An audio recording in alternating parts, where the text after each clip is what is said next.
Okay, here we are on day 5. This day is not my favorite overall day, but one of the things that we did this day is definitely the favorite thing that we had done. I will get to that because no spoilers. We're going to start with the start of the day, where we took a guided tour around a bunch of like famous areas in New York, like Greenwich Village and Little Italy and like Soho, but it wasn't like an actual guided tour. It was, we were on a bus, and as we drive past things, our tour guide was like, that's this thing, and this is that thing, and here are some facts, and it wasn't that interesting.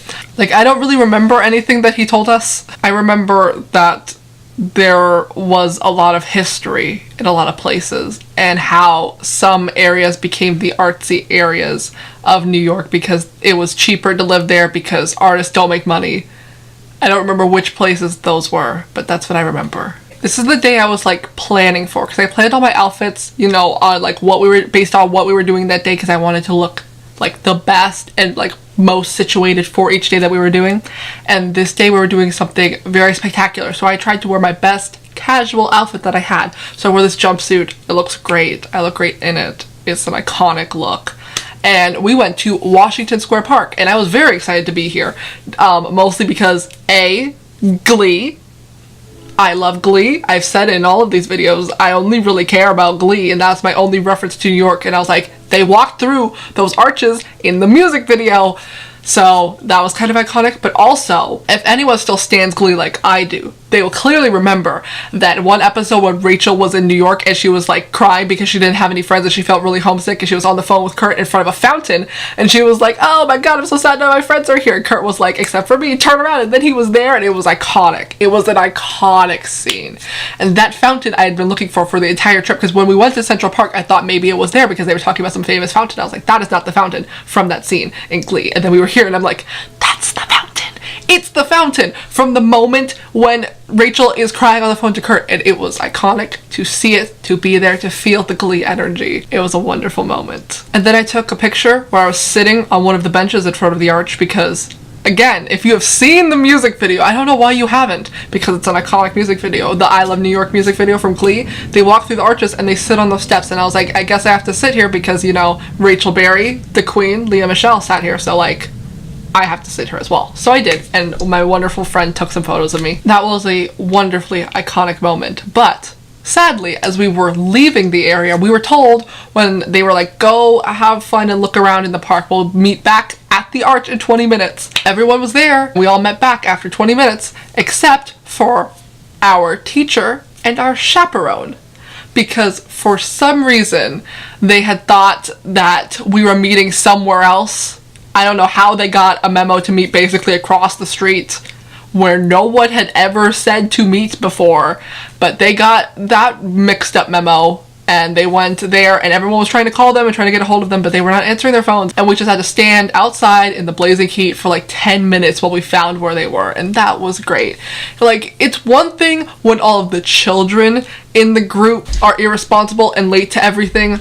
Not me, because I'm the responsible one in the group, truly. But it's a different, like, thing when the adults are also irresponsible. When I am the most responsible person in the group, there is a serious issue. Like, I don't know how this has happened. But we went on more of a guided tour in the bus after we had collected our group. And we drove past Grand Central Station.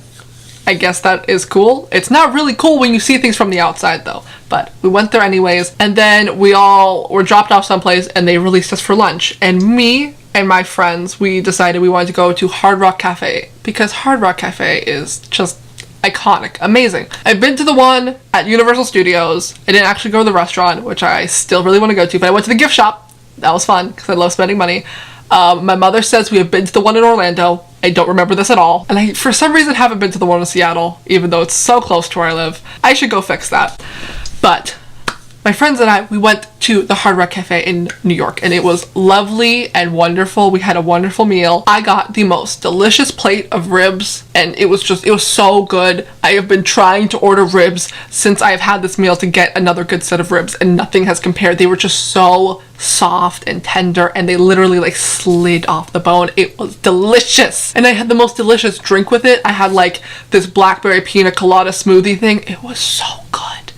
It was such a good meal, and we had a wonderful server His name was Sean. And me and my friends debated throughout the whole meal whether or not he was Australian, because he had an accent of sorts, but it didn't really sound Australian, but some things that he said sounded Australian. Also, his name was Sean. I'm not making any generalizations, but like, there are people in Australia named Sean. Like, he just seemed like a really chill surfer dude that would be named Sean from Australia. He was really cool though. He was really nice. He was a great server. He was great. And from there, I got like a commemorative cup. That was really nice. That will also be featured in my haul. Click the haul. Anyways, wonderful meal. You know what wasn't wonderful about this meal? The fact that the teacher and the chaperone decided to have a meal at the exact same restaurant, basically 2 tables away from us. It was the worst thing, because we're all just sitting trying to have a nice meal, you know, being buddies, and then we can see the teacher and the chaperone like right there, and they're just like looking at us and just trying to be like, hi, and like, I don't like you. And oh my god, I don't think that they had ill intent with this, but it was still so rude anyways. Apparently what had happened was they both decided to order a plate of nachos to share. And the first time that it came out, it was made incorrectly. So they have to keep that plate and then get a second plate of nachos. That was like correct. But for some reason, they decided to still eat some of the first plate of nachos and then told the server to give their first plate of nachos to our table, which is, first of all, disgusting. We did not ask for your already eaten food, and it's also so rude. It comes with the assumption that, like, I don't think it actually comes with the assumption, but like, to me, it has an underlying tone of, oh, we know that you're children and you can't pay for any food, so here's some free food from us. And I'm like, what was going through their head when they sent that over? First of all, if they don't want it, what makes them think that we're gonna want it? Like, we already ordered our food. Like, it was so annoying. It's like, I don't think they meant to be rude, but it's just so rude. In my mind, that was just so rude. Like, you don't do that, especially without telling anyone. Like, we just saw a server come up to us with a plate of nachos, and they just put it in the center of our table and told us that it was from the people over there. Then they like smiled and waved. I'm like, what the fuck is this? It was just, oh my god. But other than that, the meal was great. From our meal, we got to go to what I had most anticipated for this whole entire trip. We got to go to NBC Studios, and that might not sound very exciting to many people, but a thing I don't think I've ever talked about on this channel is that I am in love with and obsessed with Saturday Night Live. I love Saturday Night Live more than like I can like express. Like, I recently got into it, like within this year, because when I was like younger and before I actually knew what it was, I did not know what Saturday Night Live was. I thought it was like a talk show sort of thing, like a late night talk show. Someone's just like behind a desk talking to a bunch of guests that come on, and I thought it was going to be boring and I wouldn't care about what they were doing. But it's sketch comedy, and as a child I grew up with So Random and Sunny with a Chance, which is just sketch comedy, so like this is sort of my life. I love comedy. In an alternate universe, my life goal would be to become a comedian, because I just like being funny is like my thing. If acting doesn't work out, I will try comedy because it's just so fun to me. I love doing like comedic skits. I love stand-up. I love stand-up so much. Like, I grew up like as a child with Jeff Dunham, which like looking back on it, I don't know why my mother let me watch that. I don't know why she watched it with me, but like I grew up with stand-up and it's just sort of my life. So like realizing what Saturday Night Live is and being able to go on the NBC tour and see the set of Saturday Night Live, it kind of wrecked my whole life. It was the most iconic moment of the whole trip. Like, I had been looking forward to this since they put it on the agenda, and I was like, we need to go to NBC Studios. Do you know what NBC makes? Saturday Night Live. It was so iconic. I was very, very, very excited. That's why I put on my best outfit, because I knew that there would be some sort of photo opportunity. There was going to be some moment in which I needed to look good. So, like, it was just so great. It was so great. It was so great. You can't take any photos on the tour, which is fine. Experiencing it and being there and seeing the set of Saturday Night Live was fine enough. But One issue I did have that had nothing to do with NBC or their tour. Their tour was lovely. They were great. We had to again split up our group of like 50 into groups of like 17 to 18 in order for us to all go through the tour together. We had already decided, like me and my group of like us 6 friends already decided that we were going to go with a group that went last, so that we would have enough time to look around the gift shop and know what we wanted to buy, so that when we came out, we can go and buy it.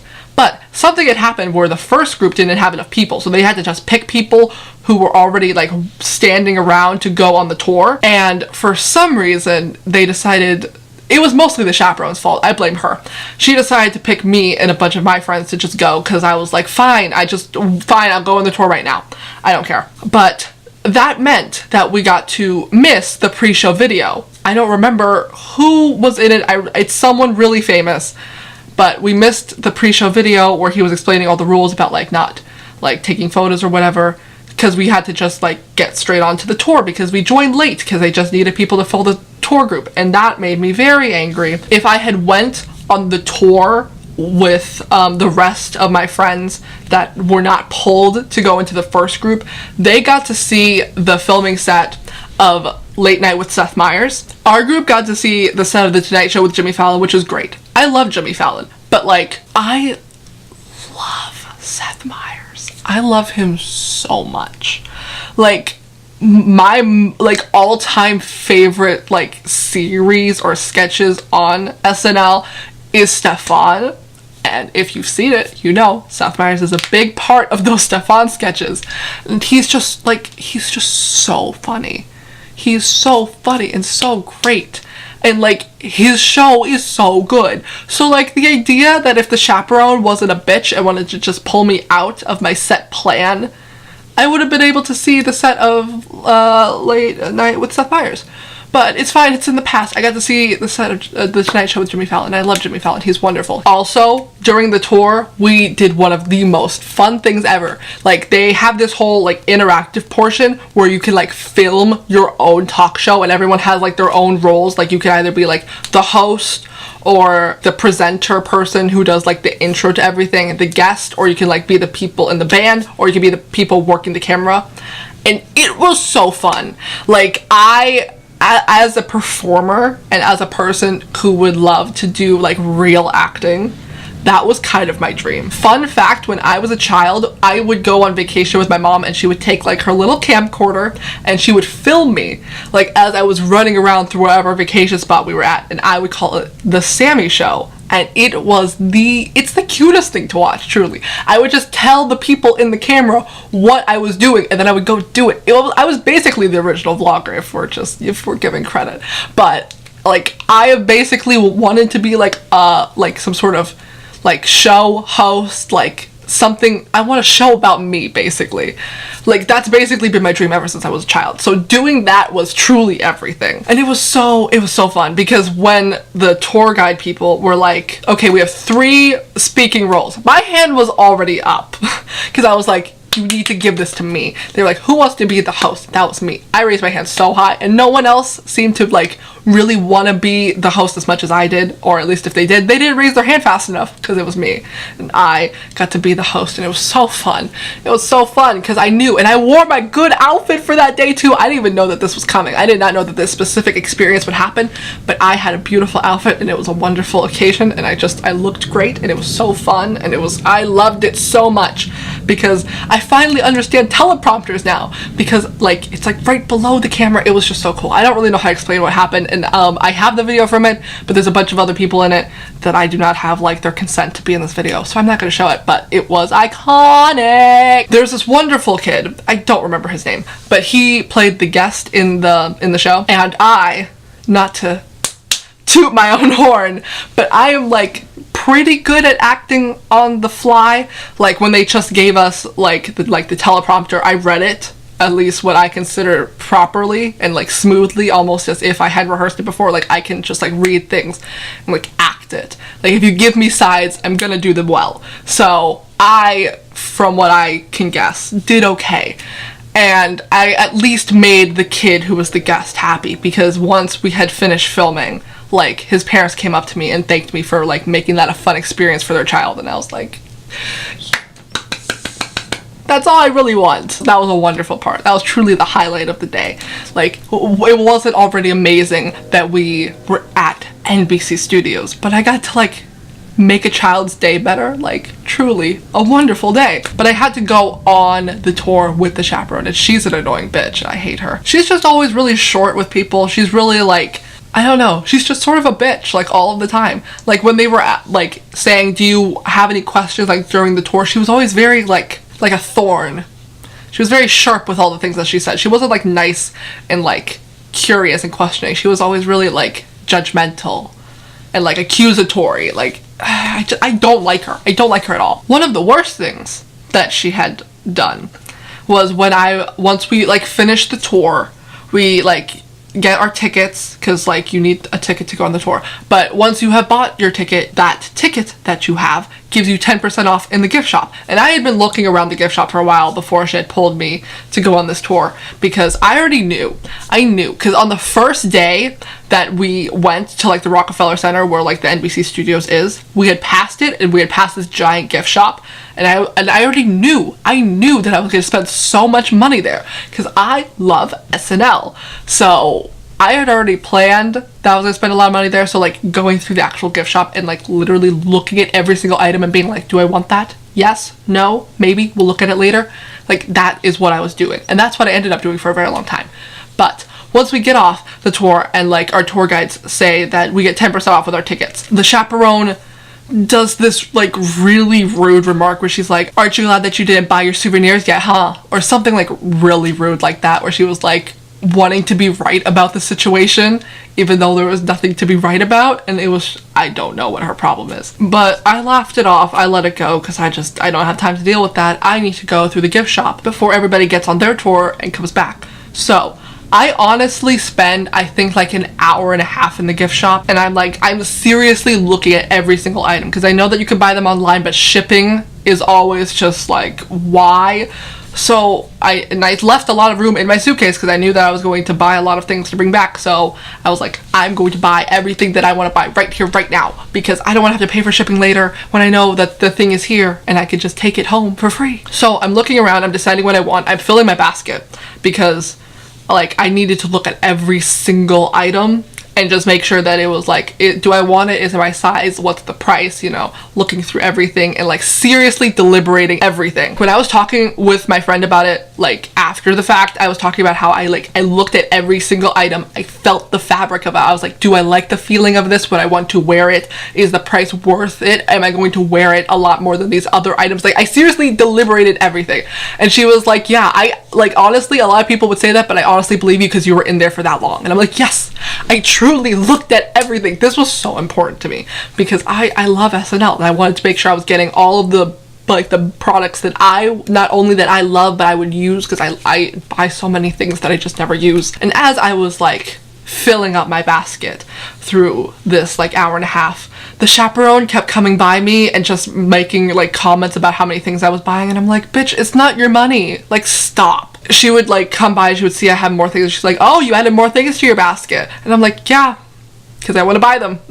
Like, she's had such a problem with me, and I don't know why. She had a problem with everyone, though, really. Like, I don't get what her issue was. Like, it's my money, it's all gonna fit in my bag, because she had such an issue about how many things I was buying, because she really did not think that I was gonna fit it all in my bag. Because, like, once I had, like, finished buying everything, I had, like, 2 bags, like, full of stuff, because I love Saturday Night Live. If you want to see any of the stuff I bought, it will be in the haul. I bought wonderful things, but she kept coming at me like I didn't know how much room I had in my bag. And she was like, oh, you better be careful. Like any time I would pick up a new thing, or when I came out with like the 2 bags, she was like, are you sure you're gonna fit all of that in your bag? And I'm like, yes I am, because I don't think she realized that I packed this way for a reason. Like, I checked in a bag on the flight that we were going on. Like, check bags are not free. I don't think check bags are free for any flight, but I purposefully checked in a bag so I could bring a bigger bag so I could bring more stuff back. Like, I don't think she understood what I was doing. She really was like accusatory and judgmental when I came out with all of my stuff, because she like truly did not believe that it fit all in my bag, and it did, so fuck her. But there was a wonderful store associate. I do not remember their name, but I had their baskets are really small. They're like maybe like like this big. Their baskets are very small because I think they don't assume people like me are going to come in and buy like everything in the store. And it was like really heavy and really full. And one of the store associates came by. I was like, I can have them hold this for you at the register. And I was like, yes, please. Thank you so much. That was so nice of them. They saw that I was struggling and they were like, let me help this young child. It was a wonderful moment. I did end up buying all my things though, even though I was rushed for no reason. Because when I was in the store and we were hitting like the 1 hour, 1.5 hour mark, the chaperone comes by me and she's like, you're gonna have to hurry up. We're gonna have to go leave for lunch soon, which I also really didn't get because we just went to eat. But we had like a chunk of free time after the tour before we had to go to dinner. And the chaperone kept going on about how we're gonna have to leave soon, so you have to make sure that you get all your purchases now, so like chop chop. Like she literally said that, like with the bitchiest tone and the snidest look. She's like, well, chop chop. Like, it was so rude. I wanted to punch her. I still want to punch her. But I rushed through all my decisions and all my purchasing so that I can get out in time for us to all leave, even though that made no sense because we were literally in Rockefeller Center where they left us on the first day. I don't get why they would take us somewhere else to release us for free time. And guess what happens? We get outside the gift shop. I had finished all my purchasing and she's like, okay, everybody, just be back in an hour. And I'm like, so we're not leaving? And she's like, no, we're staying here. And I'm like, well then why the fuck did you tell me we had to leave? There was no reason for me to rush if we're all just gonna stay here. Like, that was really the most annoying thing. I'm still so confused as why she thought we were gonna leave and why we didn't actually end up leaving. It was so frustrating because I was so stressed that I wasn't gonna get this purchasing on time and everybody was gonna have to leave and they were gonna have to wait for me because I don't want to be that bitch like everybody else was, where everyone's just waiting on them. But then they didn't leave. They were still in the same vicinity. I could have kept shopping for as long as I wanted, and it was, I'm so angry. I'm still very angry. That was just, why? Like, literally, we ended up doing nothing. Once we were released for like our free time, me and my friends just sat at Starbucks doing nothing. Like, I finished my leftovers from Hard Rock Cafe. I ate the other half of my rack of ribs because I ordered like a 12. I don't know if that means 12, I think 12 ounce. I just remember the number was 12 and then half was 6. I ordered a full rack of ribs and I only ate half of it because it was like a very deliciously filling meal. But then at this point of the day, I was like, I can eat the other half. So I ate the other half. That's all I did. That's literally all we did. We sat at Starbucks and we did nothing. But we did that, and then ironically enough, we went to dinner, which I feel like in theory I shouldn't have eaten that because I spoiled my dinner, but also the food there wasn't good, so I did not care. We went to Mangina, I think that's how you pronounce it. Their food wasn't anything special. They had like basic pasta and salad, and I did not eat any of it because I was already full from the other half of the ribs I just ate. So I didn't have any of it. So I can't really comment on like the quality of the food, but it didn't look spectacular. So I had no qualms about not eating it. But after we went to dinner, we went to Chelsea's Market, and it's not that I didn't like it. It's just that it wasn't the funnest place because they started us in like the artist area where there's just like a bunch of stands and people selling their own things that they like have or like that they made. And they first pitched this to us as being like Pike Place Market because like we're from the Seattle area, that's what we know. But this place was not like Pike Place Market. Maybe the actual Chelsea Market after we got out of this like this main like artist corner that they took us to, but the artist corner was nothing like Pike Place Market. It was so bougie and so expensive. Like, I get the whole art thing. Every artist should be like fairly compensated for their art because it's so underappreciated and making art's very hard and very time consuming. But like when you a broke bitch because you just spent many dollars on SNL merch, you don't want to be looking at all those price tags that are real high, and you can't buy anything there. It just really didn't click in my mind. It's not really like Pike Place Market at all. It's just sort of like any sort of market. I don't know where they got that from, but we went through Chelsea's Market after we left like that artist area. This is another instance where I just sort of left my friends because I'm like, I don't really like being around people for a very long time, especially when we're spending like every second together. So really at day 5, I was just sort of sick of everybody, but we all, like, at least I just sort of left them. We all like went different ways, and then we met up again, not by my choice, but we all just happened to be at the same place at this Chinese store. kind of like Daiso. I don't know if everyone has Daiso, but we have Daiso over here. It's just sort of like a dollar store, but with just Asian things, if that makes sense. It was kind of like that. I was like looking through all the things. I really wanted to buy some chopsticks, but they didn't have any chopsticks that I liked. But I got some chopsticks for my friend, which will not be in the haul because I have given them to my friend. That was nice. It was a cute store. It was a nice place where things were actually like priced at a point where I could buy them. After that, me and my friends went outside, and I don't really remember the name of where we went, but we went to like this park area, and then we walked down to like where this beach, like sandy area was. We took some photos there. I took a photo of this ad for Queer Eye because that show's amazing. And yeah, we just took some nice photos outside until we had to get back on the bus and go back to the hotel. That is the end of day 5. We had to go to NBC Studios, and that's really going to overshadow everything else because it's like, sure, the chaperone wanted to be a bitch, but it's fine because I got to go to NBC Studios and I got to see the set of SNL, and like that's all that matters.